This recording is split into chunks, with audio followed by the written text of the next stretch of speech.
jeunesse camerounaise dans d'autres régions, pas seulement au nord-ouest, mais également au sud, à l'extrême nord, au littoral. Merci à vous d'être venu. Luther André Meka, bonjour. Bonjour et bonjour à tous les téléspectateurs qui nous regardent. Vous êtes spécialiste de la communication, enseignant également. Le Cameroun n'a pas beaucoup progressé dans la lutte contre la corruption. En 2015, Transparency International révèle qu'avec une note de 27 sur 100, pareil qu'en 2014, le Cameroun est classé 130e sur 168 et sur le plan africain, nous sommes 30e sur 46.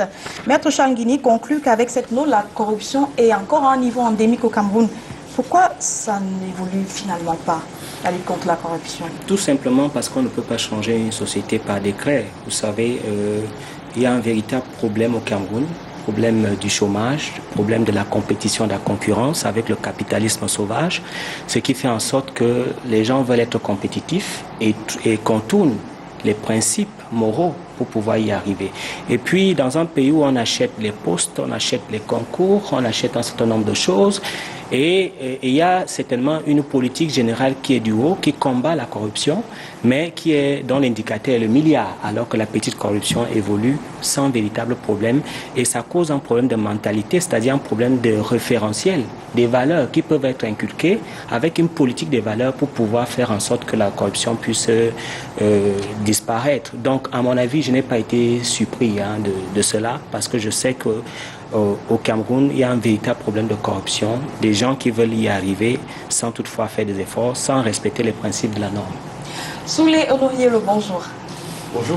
Je vous présente plus pour nos téléspectateurs. Journaliste au quotidien Le Messager, la nuit a été sans doute très pénible pour vous, non, qui avez regardé le foot à la télé le soir et avez assisté à l'élimination hier en quart de finale du Cameroun, le championnat africain des nations de football. C'est la CAN des locaux, la compétition se joue au Rwanda. Vous êtes déçu par la prestation des Lions? Pas déçu, pas de nuit triste, mais j'ai regardé ça avec beaucoup de froideur pour 2 ou 3 raisons. La première raison, c'est que c'est assez de la peinture sur le football camerounais. Les autres qu'on a affrontés ont un championnat qui se joue à la régulière, ils ont de beaux stades. Ça veut dire que ce qu'on faisait, ou ce qu'on a l'habitude de faire à la veille de la CAN senior, où on prend une constellation de stars qui évoluent dans des championnats éparpillés dans le monde, on vient, on fait. Non, je crois que là, au moins, le Cameroun est face à ses propres évolutions. Il faut pratiquer un football local sur des installations, des infrastructures crédibles. C'est d'autant plus d'actualité que le championnat a commencé hier. Donc, que direz-vous à ces professionnels qui regardent? Je voulais tout simplement dire, on parle d'une ligue professionnelle qui commence, qui n'a même pas de stade. Et le contraste, c'est que pendant que le Cameroun se fait battre, n'est-ce pas, au Rwanda, il y a un folklore ici, où, parce que chemin faisant, j'ai regardé cela, on vous amène, on va parler des tribus tout à l'heure, où le général, le président de la Ligue, vous amène Coco Argenté, dans une ville de Douala, où on aurait pu prendre, n'est-ce pas, Franco, pour faire plus populaire. C'est un avis comme un autre. Hein. Permettez, avec votre permission, c'est un avis. Si vous m'avez donné la parole, c'est mon avis. J'ai dit, l'effet Coco Argenté, qui a piqué 2 millions à la Ligue pour chanter 2 morceaux, ne passait pas, si on voulait, n'est-ce pas, d'un démarrage populaire. On aurait pu amener Franco, qui, bon, qu'on le veuille, qu'on ne le veuille pas, fait beaucoup plus de bon, donc vraiment, ça permet aussi de donner un avertissement. Et je crois que l'élimination du Cameroun donne un avertissement à ceux qui, n'est-ce pas, ont les projecteurs braqués sur les 2 CAN, la CAN féminine de 2016 et la CAN de 2019. Il faut faire très attention de ne pas tomber sur un certain nombre de choses. Et je pense que les leçons, ceux qui doivent les tirer vont tirer les leçons. Mais merci à vous d'être venus. Merci donc à vous tous. Et mesdames et messieurs, je vous propose actuellement le tour complet de l'actualité. Ce qu'il ne fallait pas rater dans la presse cette semaine, la rue de la presse d'Arlé Desbois-Ndélé.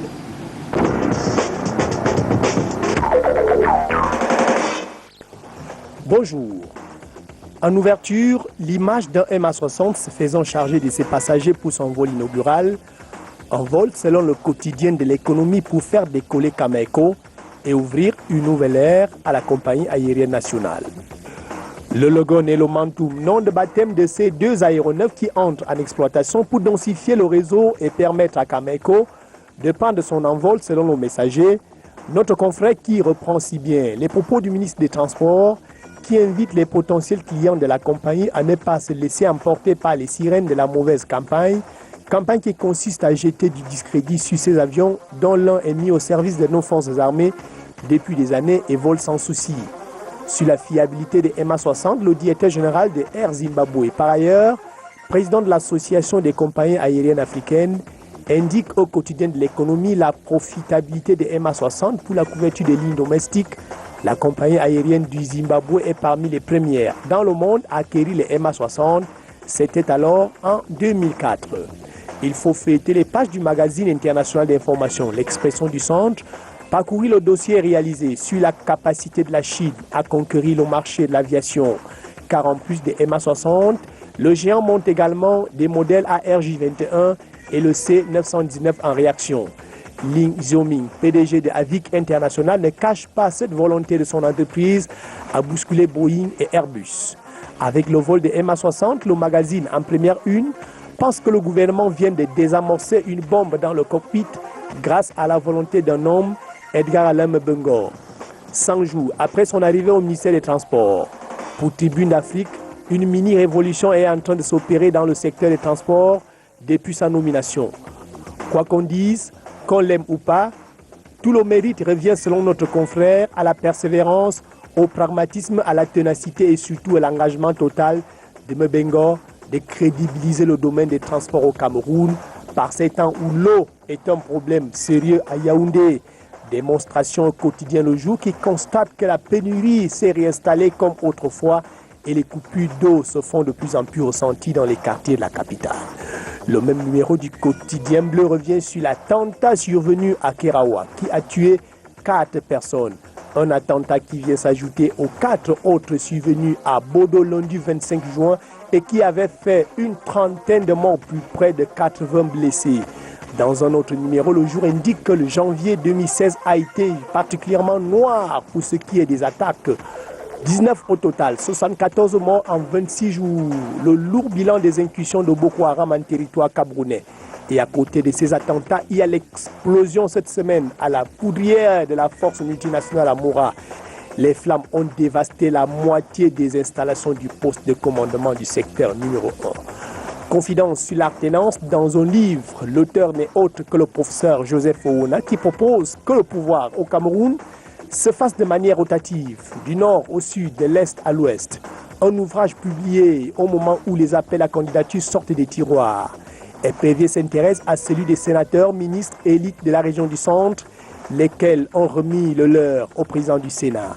Sur le terrain, cependant, fait constater l'action, l'heure est à la remobilisation. Après le renouvellement, le secrétaire général du comité central veut relever les défis futurs et assurer le rayonnement du parti et de son président. Lui, à la une des Desparks, le journal de Pauline Dion dans la perspective de 2018, c'est déjà demain et Paul Biya est face à son destin. J'y vais ou je n'y vais pas? Grosse interrogation. Toujours est-il que l'opposition de son côté cherche ses marques pour barrer la voie au RDPC. Désormais, c'est un candidat unique selon le soir. Il sera connu en novembre 2016 sur la route vers la présidentielle. Et les premières routes à construire dans le cadre du plan d'urgence triennal ne tarderont pas selon Cameroun Tribune. 7 projets destinés à désenclaver les bassins de production sont en cours pour un investissement de 180 milliards de francs CFA. À ne surtout pas intégrer l'autoroute Yaoundé-Douala dans ce plan triennal. Là-bas, les travaux n'avancent pas à cause de la lenteur dans les procédures de paiement des indemnisations. Le ministre des Travaux publics sur le terrain cette semaine a pu se rendre compte que même à Douala, pour ce qui est des pénétrantes Est et Ouest, les mêmes problèmes d'indemnisation se posent. Et du coup, les responsabilités sont partagées entre les prestataires et l'État. L'émergence fait d'ailleurs savoir que certaines entreprises n'ont pas encore reçu leur part de budget d'investissement public. Vous avez dit budget. Intéressons-nous à un autre budget, celui que la BEAC vient d'octroyer à la BDAC. 400 milliards pour des projets intégrateurs en zone CEMAC. La CEMAC, où 4 pays, selon le financier d'Afrique, prévoit de lever les fonds sur le marché des bons et obligations de trésor de la BEAC pour un total de 783,5 milliards de francs CFA en 2016. La commission de la CEMAC selon intégration s'adjuge 64 milliards de francs CFA en 2016 avec comme priorité l'investissement. En matière de financement, Baromètre communautaire rapporte que les pays de la CEMA consacre plus de 1000 milliards de francs CFA à l'importation des denrées alimentaires. C'est trop. Il faut retourner à l'agriculture pour faire face à la chute des recettes pétrolières. Mais le Cameroun pourra-t-il relever ces défis avec autant de balbutiements autour de la seconde génération, s'interroge Repère. Annoncé au comice agro-pastoral des Bolva de 2011, le concept d'agriculture de seconde génération tarde à prendre corps avec cette incertitude persistante sur l'usine de montage des tracteurs des Bolva. Cameroun Tribune s'intéresse à ces jeunes qui misent sur l'agriculture à travers des projets porteurs. Le quotidien national bilingue, dans un autre numéro, croit qu'entre 2016 et 2020, 380 000 emplois nouveaux seront créés dans l'agriculture justement, mais surtout dans l'élevage et le tourisme. Et puisqu'on parle de l'engagement des jeunes dans l'agriculture, intéressons-nous à ce magazine typiquement jeune, School Attitude, un dossier sur la fête de la jeunesse qui fait la part belle à Indira, la fillette, la star, qui profite justement de la semaine de la jeunesse pour dédicacer son 3e album baptisé Surnaturel. Et puis, on retrouve Signature, le dernier né des parutions au Cameroun. Le numéro 0 a annoncé la couleur cette semaine avec cette interrogation. Qui écrit pour Paul Biya? Pour ce projet éditorial, Pierre Lebon et Langatemo s'est entouré des doyens tels que Jean-Pierre Efouonana, Michel Ndjok Kabanda, Anne-Martin Voto, Guy Roger Ba, Linus Pascal Fouda, Sylvain Papou Mbiama et des jeunes loups aux dents longues comme Cabra Libi, Thierry Gervin Gango et Boni Philippe. Des grosses signatures quoi. À dimanche.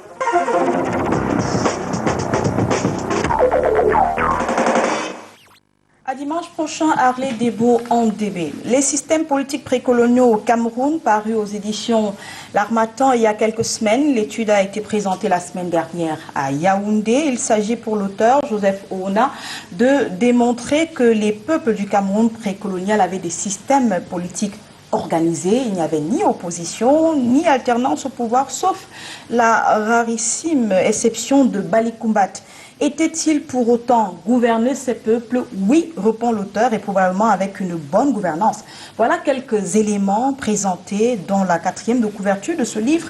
Et Jean-Bruno Tagné disait dans son article cette semaine que le venin était dans la queue. André Luder-Mecla, vous êtes d'accord avec lui? Non, je ne dirais pas. Je tiens à préciser que c'est un très bon livre. En tant que jeune Camerounais, je me suis ressourcé. J'ai vu de façon itinéraire l'histoire des peuples camerounais et qui était véritablement épique, parfois mythologique et parfois historique. Et je dis c'est un bon travail du professeur Joseph Oona, dont l'obésité et le confort intellectuel nous ont prouvé qu'il peut faire un travail sage sur le Cameroun. Et je dis j'ai été édifié parce que sur 2 plans. Premier plan sur la manière, le fonctionnement des États précoloniaux et sur la gestion de ces États-là, décidément chez les Bassa, les Bétis, les Moufou du Diamaré, dont j'ai été véritablement édifié. Et je peux dire que c'est effectivement à la suite, à la logique de ces constats sur le fonctionnement, sur la gestion, qu'il est parti de ces conclusions, notamment avec cette exception du fonds de Balikumbat qui est géré par 3 clans, les Galabé, les Ngwanim et les Nyanim. Et à partir de là, il tire cette alternance qui peut effectivement, sur le plan global, s'exercer sur le plan du Cameroun. Donc je trouve que c'est un ouvrage assez sage, qui peut avoir quelques critiques parce qu'effectivement, la perfection n'est pas de ce monde. Mais il a eu le privilège, et j'allais dire même l'intelligence, de poser le problème de l'alternance et de faire une sorte d'intéressement aux ethnies, aux tribus, pour que tout le monde puisse participer à l'action collective du politique et de la politique au Cameroun. Merci à vous. Soulé Onouilo, vous avez écrit, vous étiez à la cérémonie de la dédicace. Est-ce que vous avez l'impression que tout a été dit, ou alors la presse a semblé laisser croire qu'il n'y a que cette alternance basée sur la rotation régionale qui est importante dans ce livre? Mais justement, la presse et moi-même, peut-être quelque peu, nous avons beaucoup plus fait comme Jean Bruno, que le venin était à la fin. Et puis moi-même, j'avais posé la question au professeur Joseph Oona pour lui dire mais que son livre, il fallait commencer à le lire par la conclusion. Mais parce que justement, on était dans un contexte qui est celui n'est-ce pas, des appels, on y reviendra tout à l'heure, des gens qui veulent éterniser Paul Biya au pouvoir. Et du coup, quand un livre comme celui-là sort, on pense qu'il est destiné vers, n'est-ce pas, le départ de Paul Biya au pouvoir. Or, ce n'est pas le cas. Pour suivre, n'est-ce pas, pour prolonger ce que Luther vient de dire, Joseph Oona prend un crash de son ouvrage sur l'organisation, n'est-ce pas, des systèmes politiques précoloniaux au Cameroun. Il essaie un peu de montrer qu'il y avait une organisation réelle, n'est-ce pas, de la gestion du pouvoir. Il y avait, n'est-ce pas, de l'alternance, quoi qu'on dise, et il essaie de démontrer que le roi, le monarque était certes très fort, il était puissant, mais il y avait des endroits où il se soumettait au tribunal de ses citoyens. Quand il prend ici, par exemple, le cas du Ngon chez les Bamou, où au moment du Ngon, les Fonangon, n'est-ce pas, passent le roi. Cette fois-ci, le roi est nu. On le questionne sur un ensemble de choses. Donc il y a tout cela. Et puis on arrive quand même à la passe, si vous permettez, n'est-ce pas, des périodes démocratiques 90 jusqu'à ce moment où les pays africains rentrent dans la démocratie, mais ne sont pas très préparés parce que c'est un modèle occidental. Et du coup, la confrontation entre les systèmes précoloniaux, où il y avait une organisation, une gestion du pouvoir à l'ancestral, et, n'est-ce pas, les Africains qui sont aujourd'hui des démocrates, mais qui restent tout au moins tribalistes, et même dans leur système précolonial, on se pose la question de savoir, est-ce que cette inconfortabilité ne suggère pas un autre paradigme de gestion de l'alternance et de gestion de pouvoir?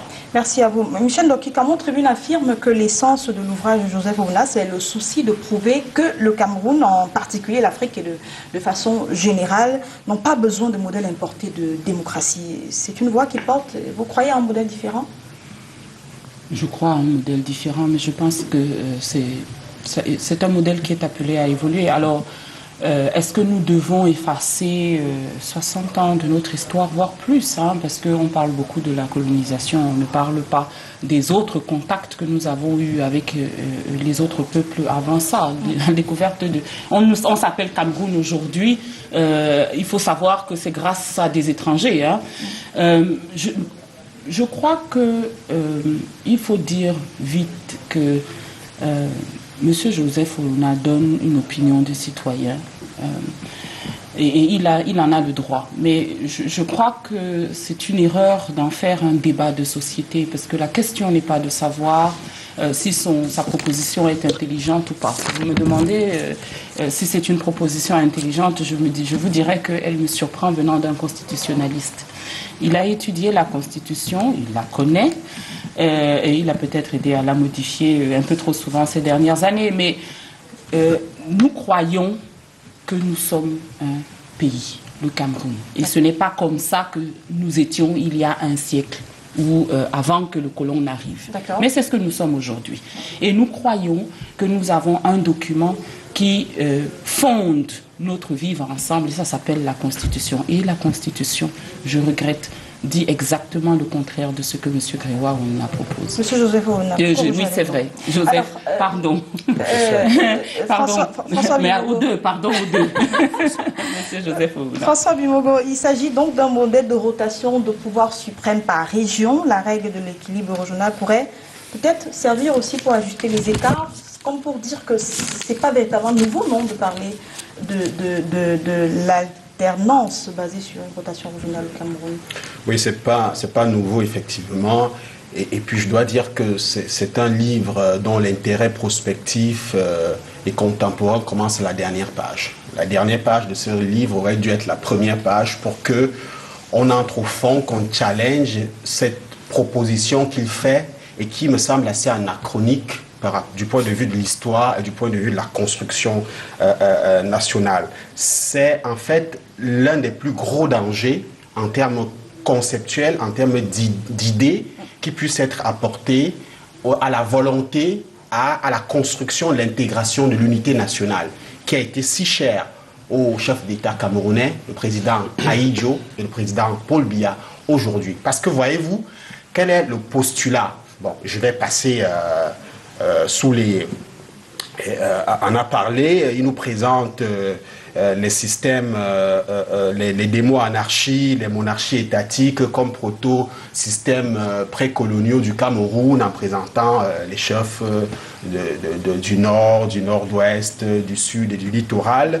Mais en réalité, la conclusion de son livre consacre le partage du point de vue politique du Cameroun, et ça accrédite du fait que dans sa conception, le professeur prend le Cameroun comme une mangeoire, comme un gâteau.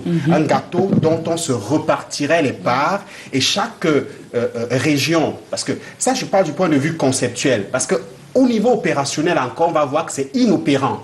C'est une vue de l'esprit. On entre dans l'applicabilité tout de suite après. Voilà, alors du point de vue conceptuel, je ne sais pas, après avoir posé le principe du patchwork ethnique camerounais qui est large et qui est composite de plus de 120, de plus de 100 ethnies, il revient en divisant de manière tirée par les cheveux le Cameroun suivant les points cardinaux, c'est-à-dire le nord, le sud, l'est, l'ouest. Est-ce que cette division quaternaire correspond à la réalité sociologique du Cameroun?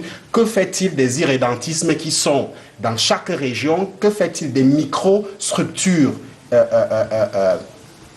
ethniques qui sont dans chaque groupe ethnique? Cela veut dire qu'en fait, si on en arrivait à imaginer simplement qu'on puisse opérationnaliser ce modèle, on reviendrait à dire que on va diviser la dévolution du pouvoir en 100, et après avoir pris le pouvoir, une ethnie ou une micro-ethnie devra attendre 100 ans pour revenir au pouvoir. C'est encore des schémas de parentèle et de clientèle. Je veux dire, c'est un professeur de sciences politiques, c'est pourquoi j'utilise ces termes-là. Ce sont des schémas de parentèle et de clientèle qui patrimonialisent encore le Cameroun, qui donnent l'impression que chacun va venir prendre sa part parce que son frère est en haut. D'accord, voilà. Merci.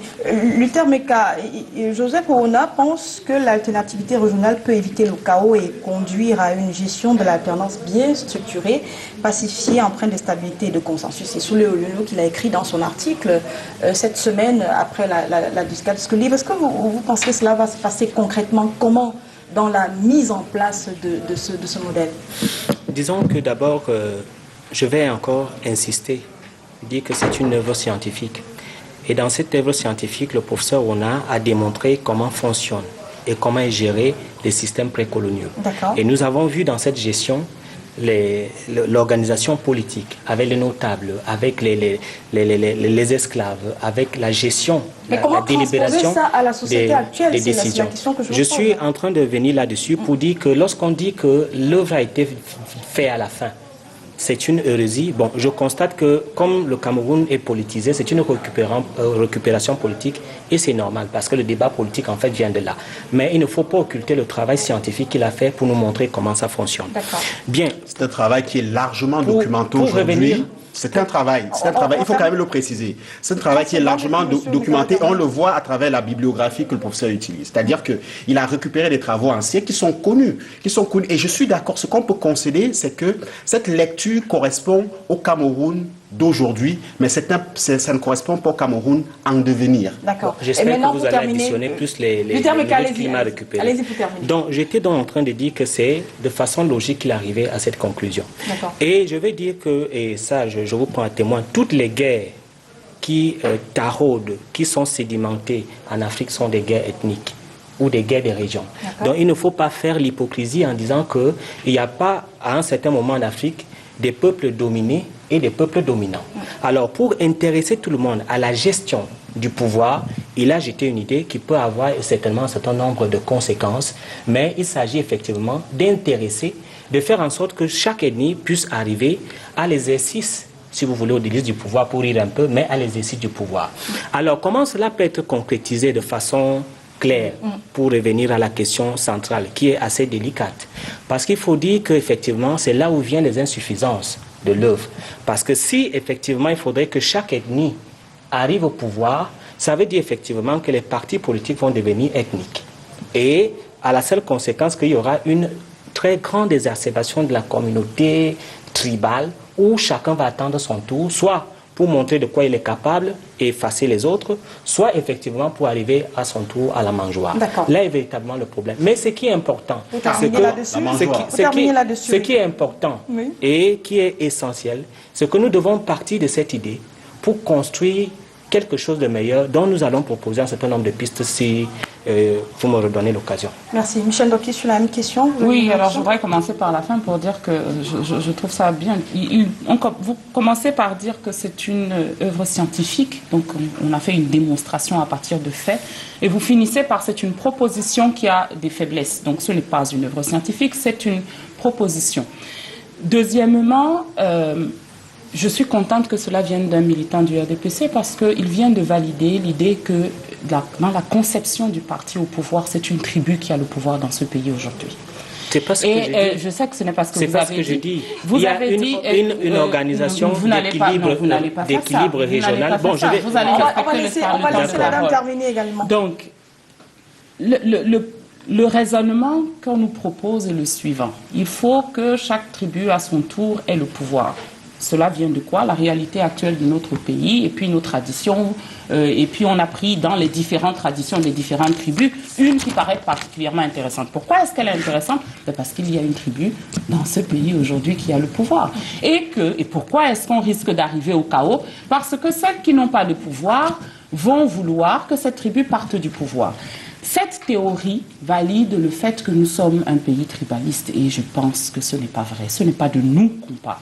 Et je crois que c'est la raison pour laquelle c'est un débat dans lequel on ne devrait même pas s'attarder. Je crois que nous avons, un problème effectivement d'alternance, mais c'est un problème d'alternance entre des personnes qui ne savent pas nous donner ce que nous pouvons attendre d'eux en tant que peuple et celles qui pourront.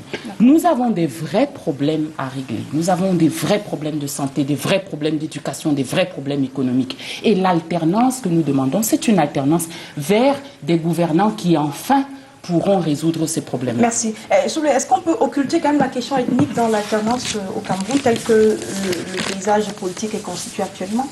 Je pense qu'il y a une ou deux choses. La question ethnique est un problème. Et je pense que quand j'entends un peu Maître et Bimogo tout à l'heure, on se ment à nous-mêmes.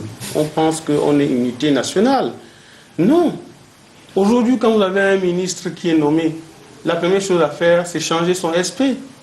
Le SP n'est plus de ça, ne peut être que de populaire du village. Donc, ça se voit partout. Quand vous êtes ministre, quand vous êtes responsable, vous-même aujourd'hui, vous aurez un penchant pour les Sawa.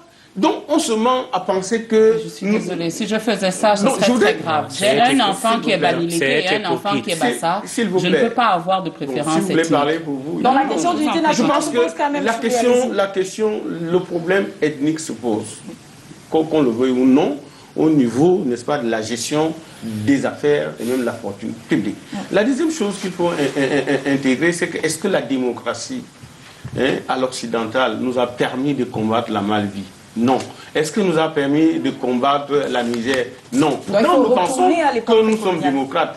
Or, dans le livre de Joseph Ouna, il est clairement indiqué que le chef, le monarque, c'est vrai, il avait le pouvoir absolu, mais il se battait pour son peuple. La preuve, il pouvait prendre des armes pour aller à la lutte contre tous les assaillants, tout ce qui agressait son peuple. Et il se souciait du bien-être social, économique et même politique. La preuve, c'est qu'on le démontre à travers la gestion de l'alternance. L'autre chose qu'il faut indiquer, et on n'en a pas essentiellement spécifié 150 ou 200 tribus. Aujourd'hui, on n'est pas obligé de faire avec la configuration administrative des régions. Oui. C'est-à-dire qu'on en a 10 aujourd'hui. On peut revenir à des grands groupes. On a les peuples Grassfield, on a les peuples des forêts, on a les peuples sahéliens. Tout cela fait en sorte que on promeut dans chacune des entités quelque chose. Je voudrais vous dire, madame, pourquoi est-ce que ça fait problème? Et pourquoi est-ce que le futur est intéressé? Les futures générations, aujourd'hui de plus en plus, regardent ce qui se passe.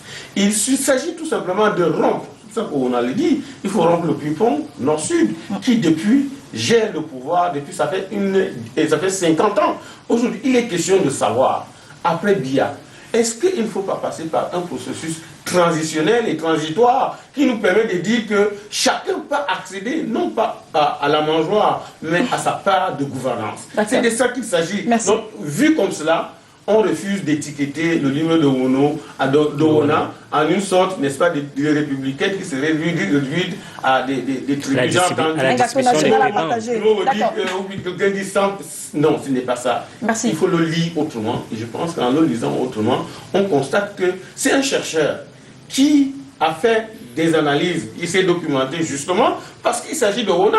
Et de quel Rona on parle? C'est la sagesse constitutionnelle de ce pays. Permettez que je le dise. Pas seulement de ce pays, s'il vous plaît, Carole, de l'Afrique noire. Dès que je le dis, Rona aujourd'hui, premièrement, c'est un enseignant, c'est un chercheur, c'est la sagesse constitutionnelle parce qu'on comprend des constitutions. Agrégé en droit public et sciences politiques, ça c'est connu, ça se sait. Rédacteur de plusieurs constitutions en Afrique. Il n'y a pas mieux que lui qui, n'est-ce pas, a travaillé dans tous les arcanes de la République, en tant que dans les postes ministériels et dans bien d'autres choses. Merci Soulé, c'est bien compris. C'est bien compris. C'est bien compris. Soulé, est-ce que c'est, je veux dire François Bumogo, est-ce que c'est pour autant qu'il ne faut pas battre en brèche cette proposition si elle a des insuffisances, parce que c'est le grand constitutionnaliste? Non, je ne pense pas que le titre de professeur donne le don d'intelligence absolue. C'est un titre respectable, académique, c'est une œuvre immense qu'il a. On ne remet pas en cause son titre ici. Mais je veux dire qu'on ne doit pas avaler des couleuvres parce que ces couleuvres-là sortent de la bouche d'un professeur qui les a, ou alors ça sort du livre d'un professeur. Je pense que de manière pragmatique, ce qu'il faut faire aujourd'hui, il faut changer les discours politiques. Le discours politique populaire, populiste, ethniciste, qui a cours, qui est celui de faire penser aux gens, aux Camerounais, que pour qu'ils soient heureux, il faut que l'un des leurs soit à la mangeoire. C'est un système qui est basé sur la patrimonialisation de l'État et un modèle qui est à bout de souffle aujourd'hui. Je vais le dire pourquoi. Plutôt que de la grille politicienne qu'on doit utiliser pour lire ces livres, il faut plutôt, il me semble, partir vers l'économie politique. Il faut dire aux Camerounais qu'aujourd'hui, avant on pouvait penser que l'État est un gâteau, comme le Premier ministre Achille Achou disait que la politique c'est le Ndjangi. À son époque, un peu encore aujourd'hui, la politique c'est le Ndjangi, mais de plus en plus la politique ne sera plus le Ndjangi parce que le Cameroun n'est pas un gâteau. Il faut dire aux Camerounais que ce dont on a besoin, c'est de l'intégrité, c'est de la bonne gouvernance, c'est de la méritocratie, c'est de l'excellence, c'est des Camerounais, quels qu'ils soient, qui travaillent bien, qui doivent transformer le Cameroun. Et tout ça, c'est du point de vue économique. On a besoin de créer des richesses. Et on ne crée pas les richesses en dépaissant un gâteau. On doit produire ce gâteau-là. Et donc, on doit pouvoir dire ça aux Camerounais et cela pourra davantage contribuer à l'intégration nationale. On ne verra plus le sort ou le bonheur du pays à travers la nomination, y compris au pouvoir suprême, d'un membre d'une ethnie, parce qu'après, ce sera du népotisme. Bien sûr.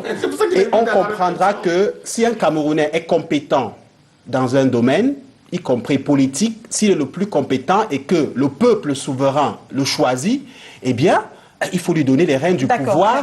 Et je vais terminer par là, s'il te plaît, Carole. Je vais terminer pour dire qu'en fait, la proposition qui est en appendice de ce livre enfonce une porte ouverte. Vous savez ce qu'on appelle l'équilibre régional dans ce pays? Bien sûr. Ça parlait, ça gomme, ne balait naturel. Ça gomme ces frustrations qui peuvent naître de ce que certains groupes ethniques ne participent pas au pouvoir. Donc, venir le mettre au pouvoir suprême, c'est une porte ouverte qu'on enfonce. D'accord.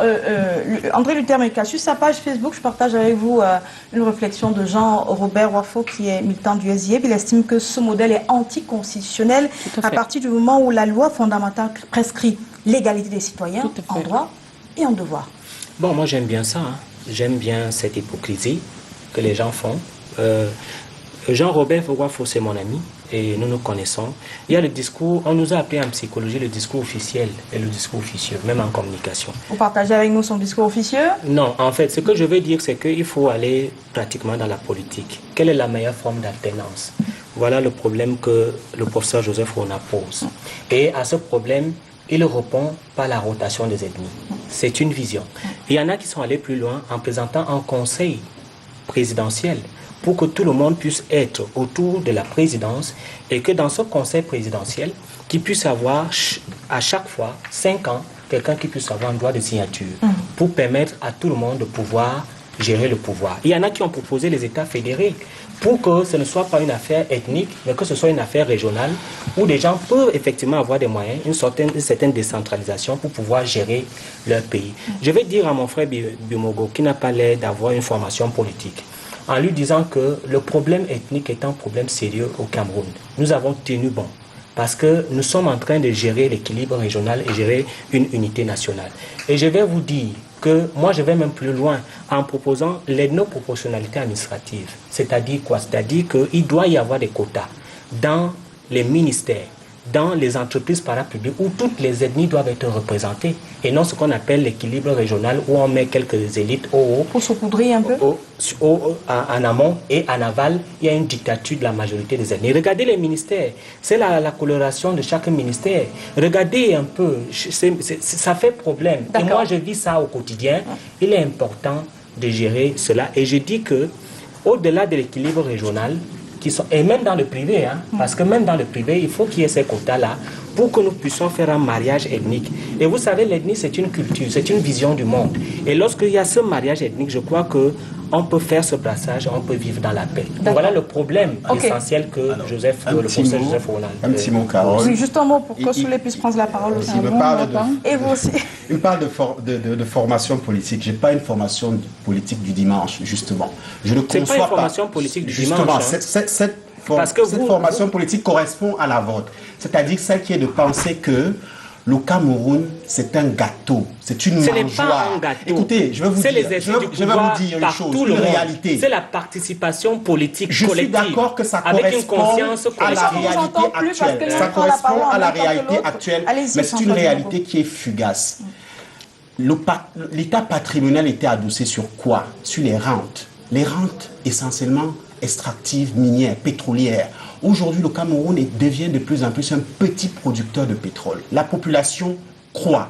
Les APE vont s'appliquer à partir du mois d'août. C'est-à-dire que les ressources vont diminuer. Donc ce fameux gâteau qui se partageait entre ethnies, entre copains, eh bien, ce gâteau va se rapétasser et il ne sera même plus possible de le diviser entre 2 ethnies seulement. La solution, c'est de travailler. La solution, c'est de produire la valeur. La solution, c'est de transformer notre agriculture, transformer nos produits agro-industriels pour que tout le monde soit dans la possibilité de récolter du plus petit au plus grand, de récolter les fruits de notre croissance. Merci beaucoup. Si on reste dans la vision politique de cela, avec vous, Michel Ndoki, je viens à vous tout à l'heure. Michel Ndoki, je vais partager avec vous également cette réflexion du directeur de publication de Émergence qui a écrit cette semaine que le problème du Cameroun, ce n'est pas la rotation du pouvoir entre les régions, mais c'est une question de processus électoral, c'est une question d'institutions qu'il faut mettre en place et non pas un principe qui constitue à chacun de dire, écoutez, dans 5 ans, dans X années,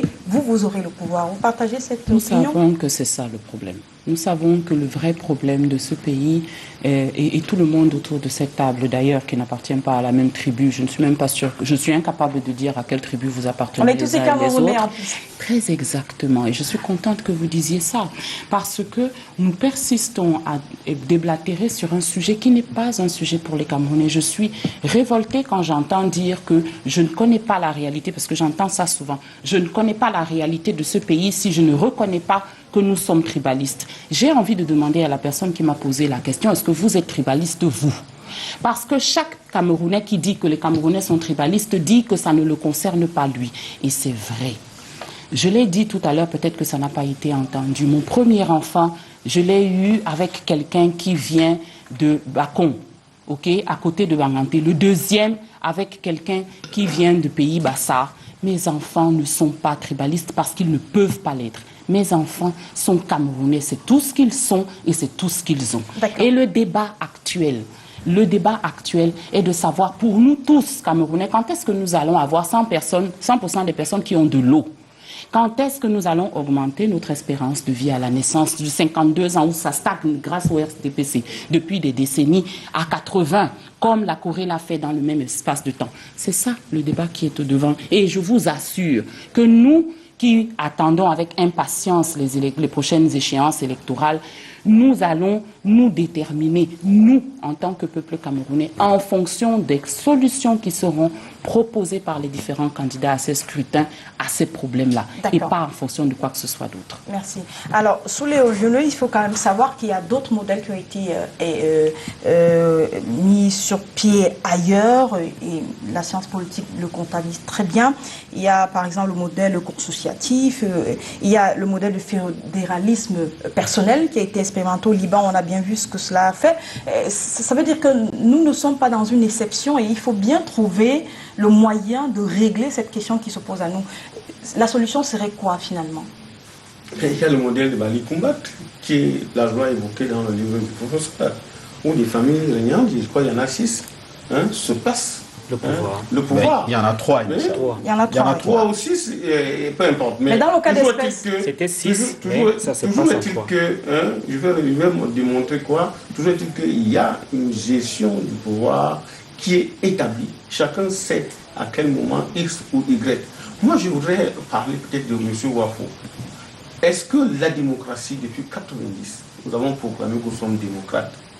Parfois même on est républicain. D'abord, ce n'est pas nous qui l'avons proclamé, mais celui qui dirige le pays aujourd'hui, et il mentait. Donc, il faut arrêter. Il y a une démocratie, il n'y a pas, il faut qu'on continue quand même sur la question. La démocratie, c'est quoi? Il y a quand même un retour du multipartisme en 1990, je vous l'accorde sous les hauts. Le retour du multipartisme, c'est l'un des facteurs de la démocratie. Ceci de particulier qu'on a laissé croire que chacun pouvait aspirer à la conquête du pouvoir et y parvenir. Est-ce que nous y sommes parvenus? Non. Aujourd'hui, 20 ans après, ou bien 26 ans après, qu'est-ce que le SDF dont parle Wafo est devenu? Aujourd'hui, tous les leaders de l'opposition sont infodés par le système régnant. Ça veut dire en clair que ce modèle ne marche pas dans la mesure où on a d'un côté un parti majoritaire qui conserve le pouvoir, qui se va à le conserver, et on a de l'autre côté une opposition qui se va, moi j'ai envie de dire que c'est le crépuscule des crapules, permettez cela. Donc, on ne peut pas y parvenir. En l'état actuel, l'opposition ne peut pas prendre le pouvoir. On est d'accord. D'où la nécessité d'une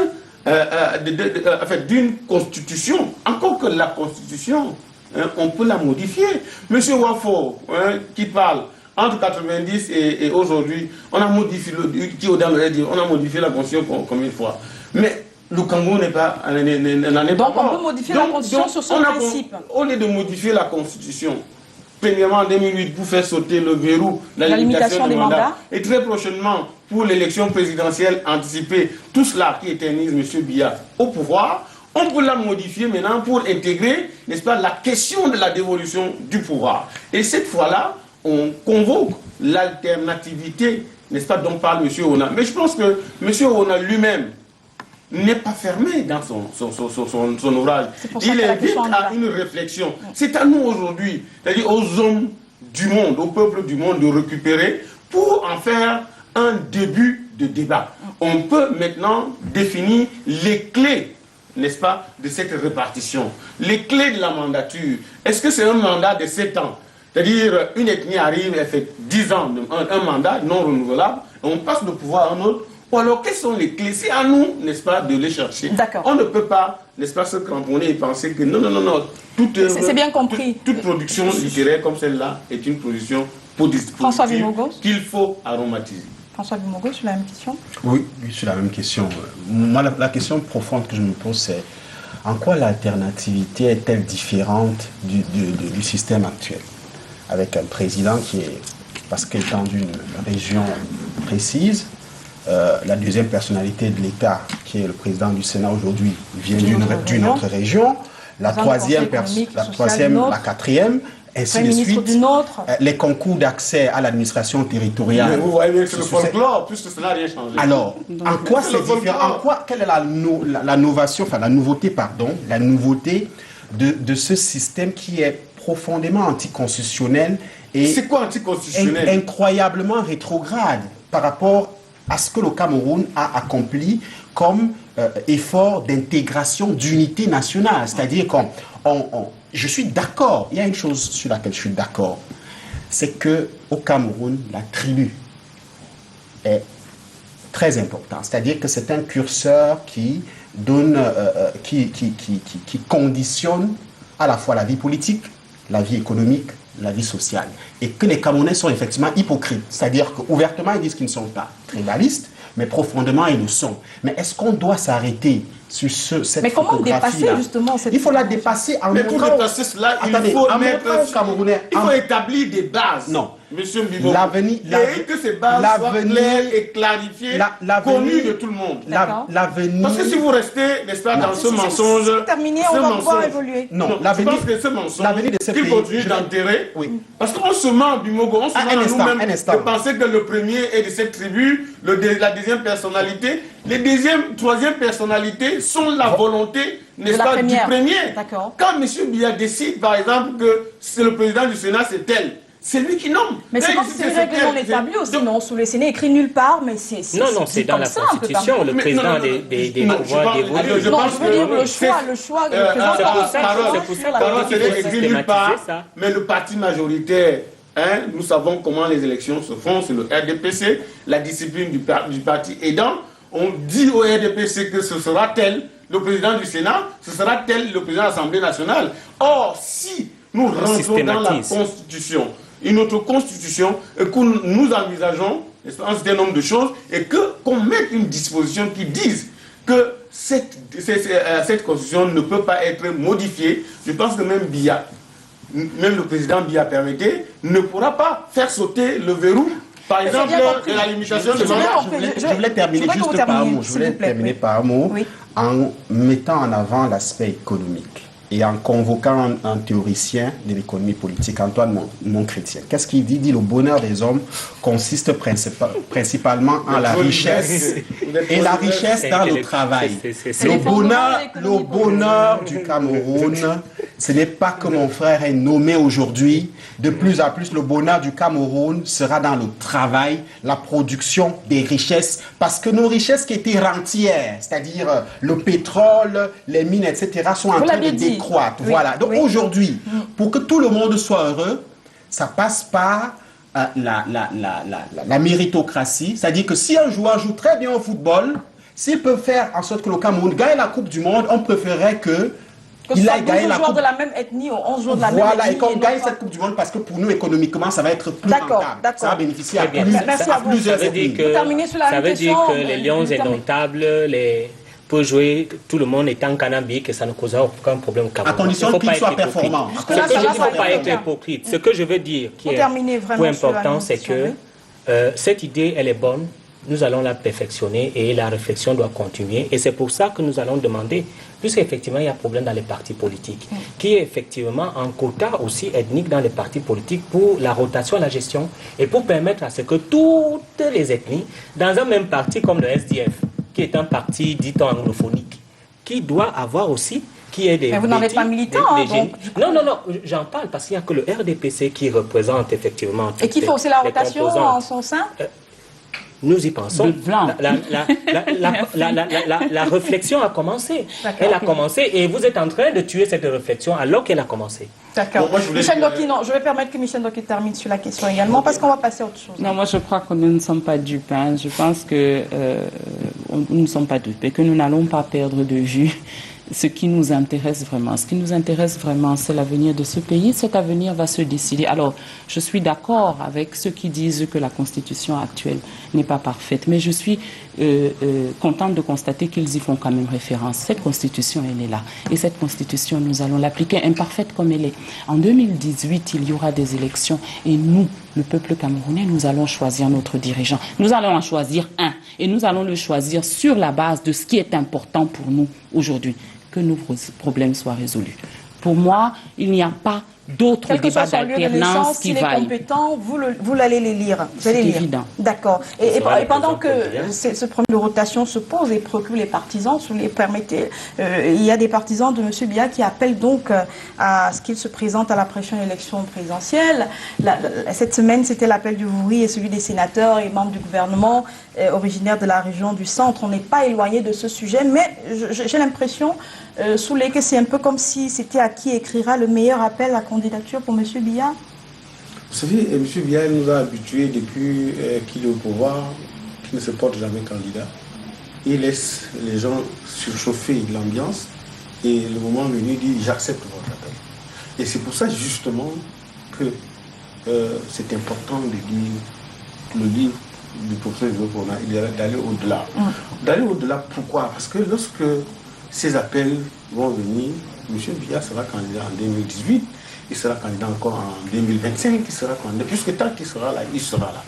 Or, aujourd'hui, il s'agit de régler un problème, c'est lui de comment faire, n'est-ce pas, pour qu'il y ait des réformes institutionnelles importantes qui nous permettent de gérer. Parce que je vais prendre une image. Imaginez-vous qu'il y a un match qui se joue, un match de football, il y a une averse, et puis il y a, indépendamment de qui mène au score, on dit le match est reporté, il recommence. Quand on recommence, c'est avec de nouvelles règles. Considérons la passe de M. Biya comme la poursuite, n'est-ce pas, du règne d'Aïdjo, et que cela doit être définitivement réglé du moment où, quand on repart, qu'on repart sur des nouvelles bases. Quoi qu'on dise, il faut que des dispositions transitoires soient mises en place pour la... C'est pour ça que Joseph Orona lui-même le disait, que lui n'est pas candidat en rien et son livre n'est pas destiné n'est pas porté sur pas un projet, le problème des pas des Biya ou pas. Mais il a dit que les générations futures devraient tôt ou tard régler les questions, n'est-ce pas, de la gestion du pouvoir, qui doit venir, qui ne doit pas. Carole, je vais chuter par là avec votre permission. C'est qu'en ce moment, il y a des batailles d'arrière-garde où chaque composante, n'est-ce pas, manipule, se projette, bien élabore des stratégies pour succéder à M. Biya. Ça veut dire qu'on peut fondamentalement aller vers le chaos si ces structures s'affrontent. Parce que imaginez-vous un seul instant que ça arrive, que le président Biya n'est pas là. Vous allez retrouver aujourd'hui en ligne de mire la prison, n'est-ce pas, de Kondengi et le CED. Parce que ceux qui sont en position de pouvoir vont vouloir neutraliser ceux qui sont dans les prisons, CED et même le Kondengi. Et ceux qui y sont, souvenez-vous qu'il y a tout un gouvernement et même plus, ils vont faire appel à leurs amis qui sont de l'extérieur pour venir les sortir de la prison. Et c'est de là où vous voyez le chaos. Avoir une guerre urbaine. Or, si toutes ces questions, ces questions sont réglées, il n'y aura pas cela. On va éviter cela. Merci on va beaucoup. éviter un bain de sang. Merci beaucoup. Luther André Meka, pourquoi Paul Biya ne dirait pas non à ces appels qui viennent pourtant de partout? Parce qu'on ne refuse pas un pouvoir qui vous est dévolu par le peuple. C'est une pratique politique. Vous ne pouvez pas avoir l'assentiment du peuple qui est l'assentiment de Dieu. Parce que si tout le monde est uni autour de toi, ça veut dire que tu as l'assentiment de Dieu. Tu ne peux pas refuser... Tout pouvoir vient de Dieu, dit-on. Voilà. Vous ne pouvez pas refuser cela. Et ça veut dire que vous allez en fait être opposé à Dieu et opposé au peuple. Et par conséquent, effectivement, vous aurez le peuple à dos. Ce que je veux dire, c'est important. C'est important de le dire. Le RDPC a des modèles démocratiques. Lorsque le leader central voudrait se présenter, il y a une consultation de la base. Et l'expression de la consultation de la base, c'est l'émotion de soutien qui montre qu'il y a une unité d'assentiment, une conscience collective autour du leader central. Mais vous allez me permettre aussi qu'il est important que nous préservions les acquis. Nous avons un certain nombre de challenges, des projets structurants. Nous avons des projets.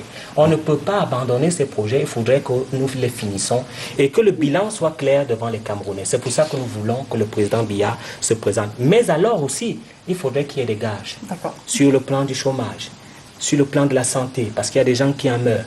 Il faut également relever le salaire des fonctionnaires. C'est avec ces gages que nous pouvons convaincre les Camerounais et donc nous aurons le trophée de la victoire. François Bimogo, qui aurait le courage de dire à M. Biya de ne pas se représenter? La communauté internationale, un leader d'opinion locale. Qui? Il a le droit de se représenter, s'il le souhaite. Je veux dire qu'il en a la qualité. Est-ce que vous pouvez imaginer un contre-appel aujourd'hui, contre les appels? Pour quelle raison? Je ne souhaite pas entrer dans ce schéma-là. Pourquoi? Je ne souhaite pas entrer dans ce schéma parce que, à la fois, ceux qui font du folklore, ou alors pour eux, c'est pas du folklore, c'est vraiment la ritualisation politique à la veille d'élections, qui veulent sans doute préserver leur rente. On ne peut pas leur en vouloir de chercher à préserver leur rente. Maintenant, dire qu'ils représentent le peuple, bon, tout le monde peut dire qu'il représente le peuple. Toujours est-il que le peuple est souverain. Je dis, avant le début d'une compétition électorale, personne ne peut venir... Et vous avez l'impression que le président y croit? Lui-même a dit que les élections étaient certaines, mais lointaines. Ça veut dire que, autant ceux qui font du zèle, qui sont ses laudateurs, qui l'incitent à se présenter, autant ils le font, autant ils oublient qu'il est le seul à détenir la dernière décision. Donc il peut complètement les désarçonner en disant que lui serait-il, par exemple. Il est souverain dans son choix. Donc je pense que le président Paul Biya fait beaucoup pour ce pays. Il a mis beaucoup de temps au pouvoir et se reposer, ça peut être une option.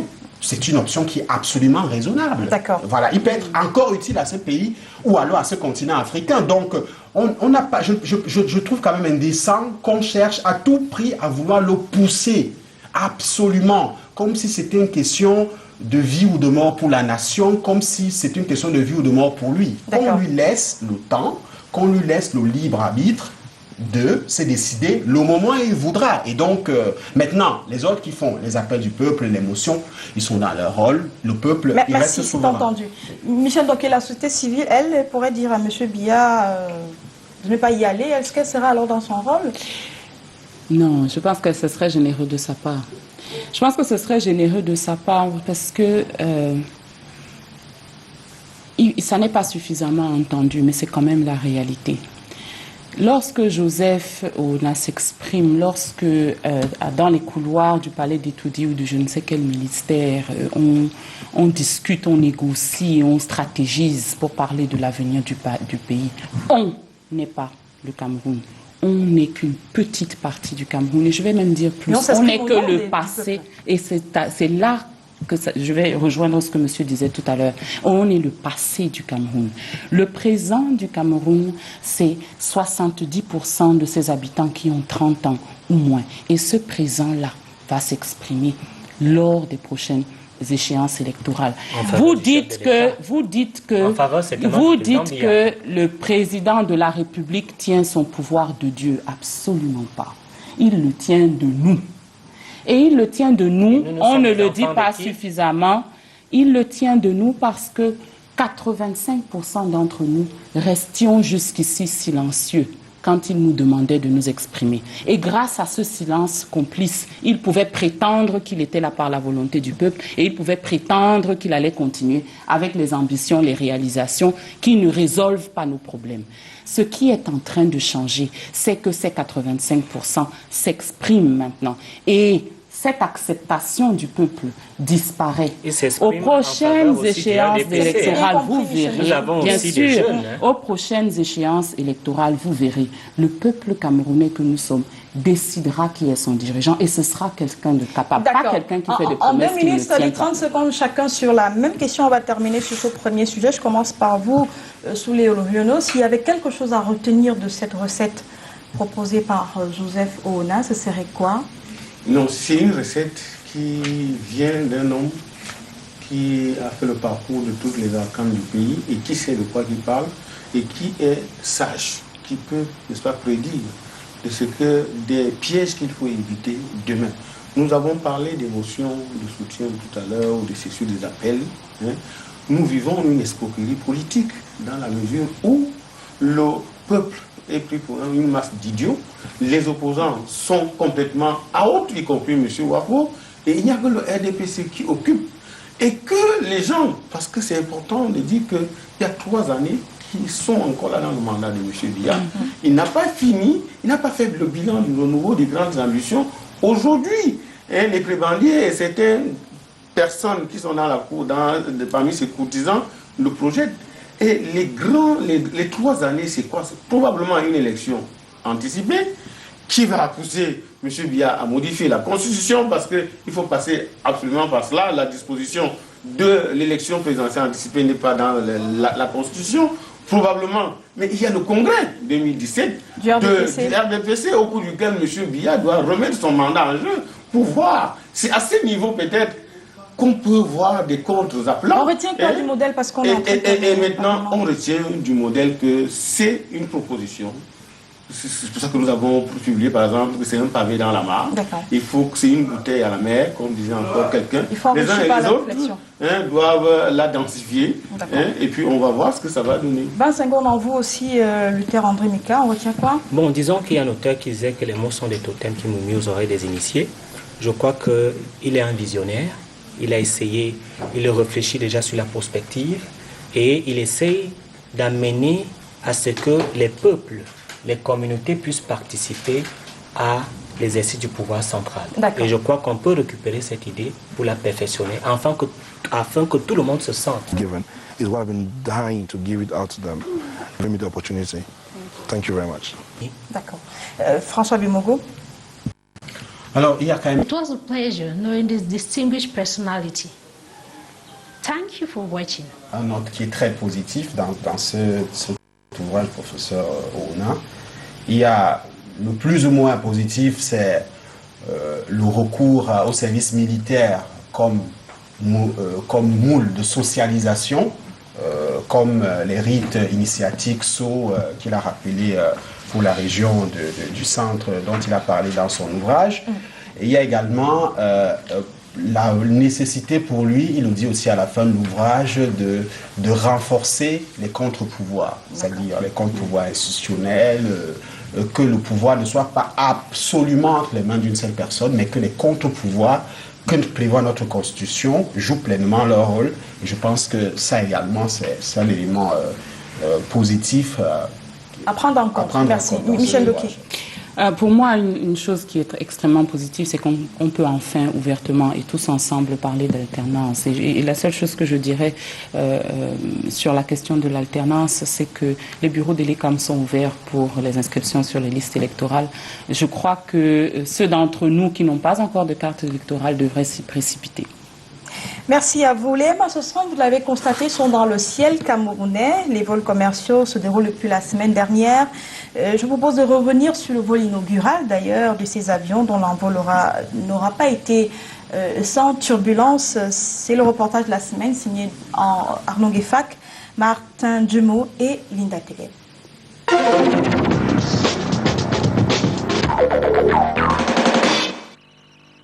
Arrosé, arrosé. Le bain des nouveau-nés de la famille Camerco, les avions MA60 comme tels, en perd finalement chouchou du ciel et de la terre. Nous sommes grandement satisfaits ce jour avec les 2 MA60 que Camerco vient d'acquérir. Nous venons de visiter les 2 avions. L'intérieur est super. Nous espérons sincèrement qu'ils vont booster un peu la Camerco. Nous ne pourrons qu'encourager nos frères et sœurs à prendre ces avions qui nous permettront d'avoir des mouvements un peu plus faciles et fluides entre Douala et Yaoundé. Vols inauguraux comme l'accomplissement d'une mission bien ardue pour le ministre des Transports. Programmation avortée le 29 décembre 2015, c'est finalement ce 23 janvier, date témoin du coup gagnant du ministre Edgar Alain Mebengo. Nous avons été agréablement surpris. Donc tous les passagers à bord ont acclamé le pilote qui était bon et puis tout s'est bien passé. Le vol a été très bien, il était paisible, agréable, confortable. Vraiment, c'est une solution pour nous autres qui faisons le tour du Cameroun. Et je dirais tout simplement que consommons local. Le baptême, c'est au champagne. Logone, c'est son nom. Sa sœur jumelle s'appelle Mantoum. Identité et nationalité camerounaise brillamment acquises par les avions chinois. Nous allons faire de notre mieux pour que le Cameroun soit le hub en Afrique du Centre, voire en toute Afrique, et connaissent un grand développement dans les industries irrelatives. Belle issue d'un long feuilleton. Souvenir, fin septembre, début octobre 2015, le surgissement de l'affaire Camra Regional Airlines agite la presse. En fond, la gestation de cette compagnie concurrente à une Camerco en agonie et en état consommateur de sa presque banqueroute. En juin, nous avions environ 25 milliards de dettes. Nous avions environ 600 employés, nous avions 3 avions, nous avions 15 escales et un déficit qui tournait autour d'1,5 milliard par mois. Camra Regional Airlines annonçait alors l'utilisation des bombardiers SAB 340 pour les vols domestiques au Cameroun. Le doute mis sur les MA60, la bouffée d'oxygène de Camerco oubliait le ressent satisfait de ce même modèle au cours des opérations de l'armée. Le MA60 a effectué avec succès et sans le moindre couac de multiples missions au profit des forces de défense et pour le compte du gouvernement. J'ai personnellement eu le privilège, alors que j'étais ministre délégué à la présidence chargé de la défense, d'effectuer 31 missions officielles pour un total de 160 heures de vol à bord de ces avions. Un Mbongo déterminé dans une bataille devenue sérieuse entre les fauves. Lui, ministre des Transports, bien nouveau, au pas pour redonner la santé à l'étoile du Cameroun. Lui, Paul Motazé, cité à tort ou à raison comme pilote du dossier Camra Regional Airlines, l'ex-ministre Robin Kili, perçu dans les vagues et les brouillards du projet. Et surtout, Pierre Takam, le directeur général d'alors de l'autorité aéronautique dans son embargo de certification. Entre ces cabales et incuries engagées, le grand Edgar Alain s'en sort vainqueur. Les MA60 décollent enfin. Je souhaite que chaque Camerounaise et chaque Camerounais ait l'occasion de voyager à bord de cet avion. D'abord, pour visiter le Cameroun du nord au sud et de l'est à l'ouest, et pour visiter aussi la sous-région, et même au-delà. La suite, c'est Camerco en activité dans les airs, comme les oiseaux gendarmes sur un palmier.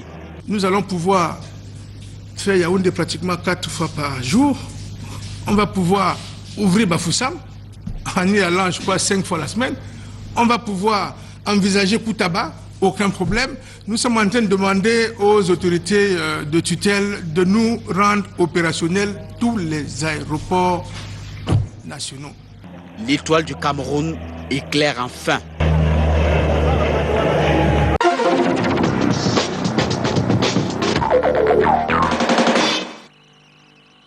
Regardez le reportage avec nous, Luther André Mika. Je vais vous reprendre une citation du ministre des Transports. J'ai effectué 31 missions officielles à bord du MA60 et je suis la preuve vivante comme quoi c'est fiable.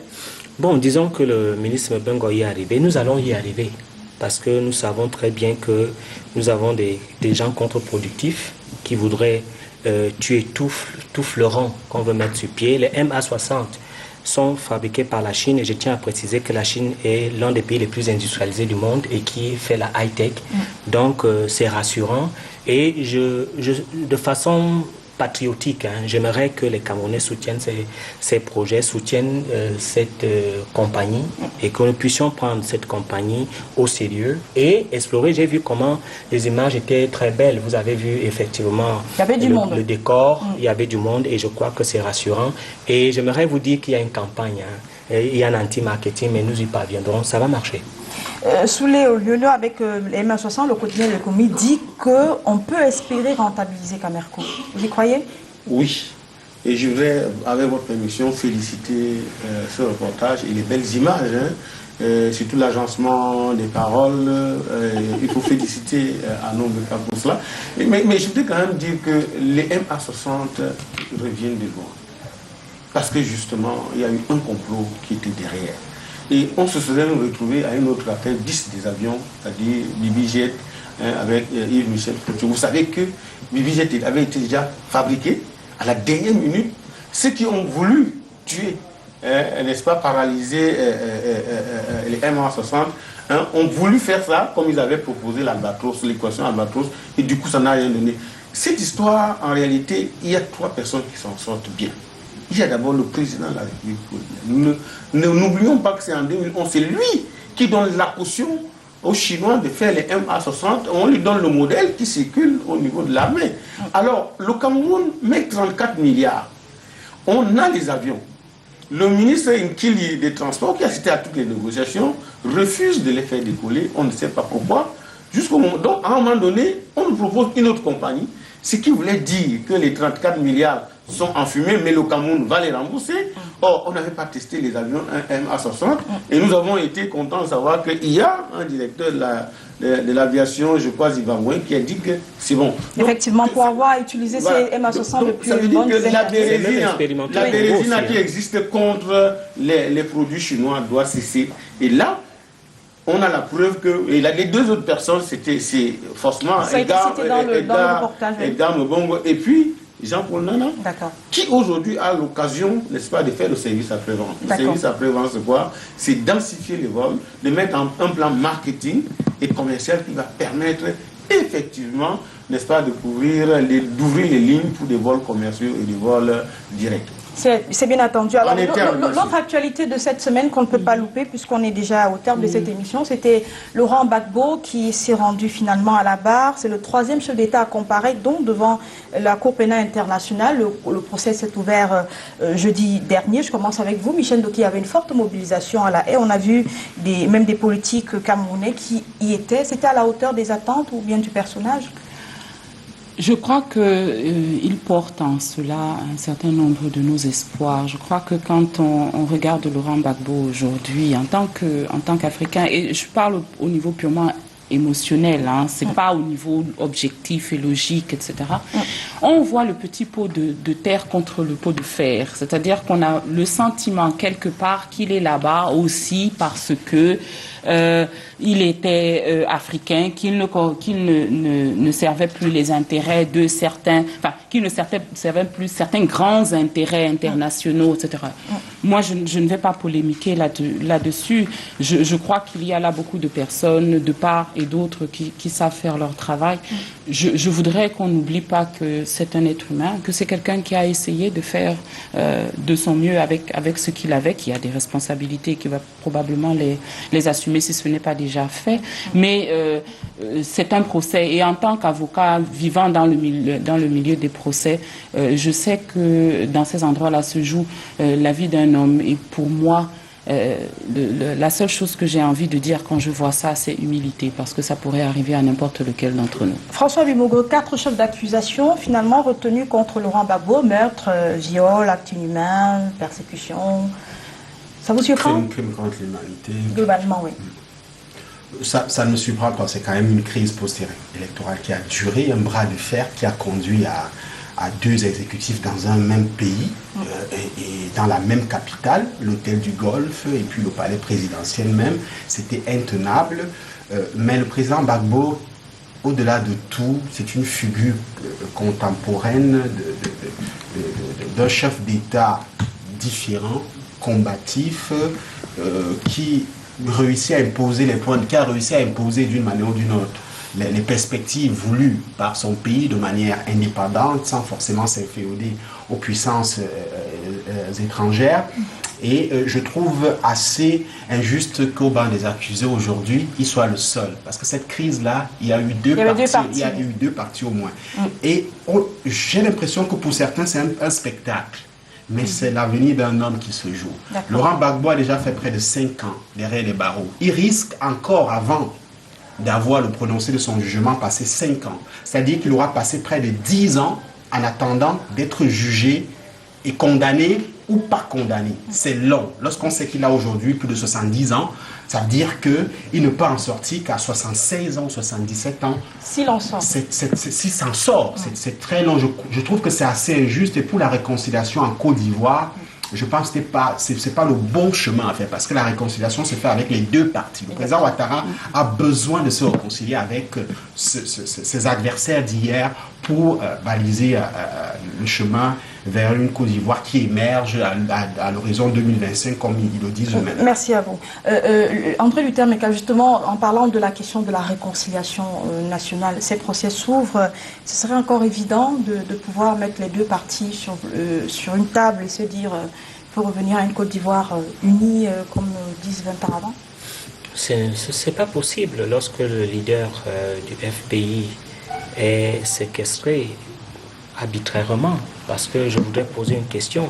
Gbagbo se battait avec qui? Ou contre qui? Oui. Alors, s'il se battait avec une faction ou contre une faction, ça veut dire que les deux devraient être interpellés pour qu'il y ait un procès équitable. Je crois qu'on a un avocat sur ce plateau. Et il y a des signes qui ne trompent pas. Nous avons vu l'Alliance populaire en Côte d'Ivoire qui suivent ce procès. Nous avons des Africains qui suivent ce procès. Nous avons vu une mobilisation devant la CPI. Cela démontre que Gbagbo est soutenu. Je ne vous dirais pas que d'abord c'est une chaîne française qui l'a dit, il y a des chefs d'État qui ont écrit pour soutenir Gbagbo. Cela démontre effectivement qu'il y a une mobilisation autour. J'ai peur que la CPI se décrédibilise et qu'elle soit véritablement un objet, un machin pour l'Afrique. Je crois qu'ils ont le temps, Fatou bien soudé, doit effectivement faire le nécessaire pour crédibiliser cette cour, sinon ce sera un machin. Alors, pour l'organisation internationale Human Rights Watch, ce procès ouvre la voie à la réparation pour des victimes, près de 3000 personnes quand même, dont des femmes qui sont issues des violences post-électorales. C'est peut-être aussi ça qu'il faut retenir, non? Si j'étais avocat, je plaiderais que ce procès se tienne dans des conditions équitables. Que ce ne soit pas un procès dans l'univers kafkaïen ou en réalité que ce ne soit pas la justice des vainqueurs. Parce que là, justement, on est face à la justice des vainqueurs. Où est Soro et le Canado à Alassane Dramane Ouattara? On ne peut pas penser qu'on peut faire un procès comme celui-ci, n'est-ce pas, en mettant devant la barre simplement... Mais on sait que la procureure a séparé les deux affaires. Non, je pense que nous avons l'accablement exclusif du camp Gbagbo, en réalité, ne fait que jeter de l'huile dans le feu. Et où est la France? La France, aujourd'hui, qui a installé Ouattara, peut-être elle va jouer comme ça jusqu'à ce que les mandats de Ouattara prennent fin. Elle aura réussi un coup, mais pas le coup total, parce que d'une manière ou d'une autre, elle a relevé les Ivoiriens. Cette affaire divise. C'est comme l'affaire Dreyfus en France. C'est-à-dire, dès qu'on en parle, toute la famille, vous voyez comment certains vont prendre les mesures. Il y a des clivages qui se font parce que justement, même à l'international, on sait qu'on est en train, c'est une entourloupe. Mais personne n'est dupe. Il faudrait, soit on juge cette affaire, on la juge vraiment, on aimerait voir aux côtés de Gbagbo et Blé Goudé, ou alors Simone, qui goupille à Côte d'Ivoire, on aimerait voir tous les autres. Donc, tous les accusés, levez-vous, maître, je crois. Mais merci à vous. Le procès est long. Vous l'avez dit, on aura l'occasion donc d'en reparler dans cette émission de Canal Presse. Un décompte pour terminer. 4 attaques de Goudo en début de semaine. 4 jeunes filles qui portaient des charges pour 32 morts. C'est un mois de janvier noir. Le jour a fait donc ce décompte et nous invite, les journaux camerounais globalement nous invitent à plus de vigilance parce que la guerre n'est pas terminée face à la nébuleuse Boko Haram. Madame et messieurs, donc merci d'être venus sur ce plateau. Merci à vous d'avoir regardé. Nous espérons vous retrouver dimanche prochain. Au revoir.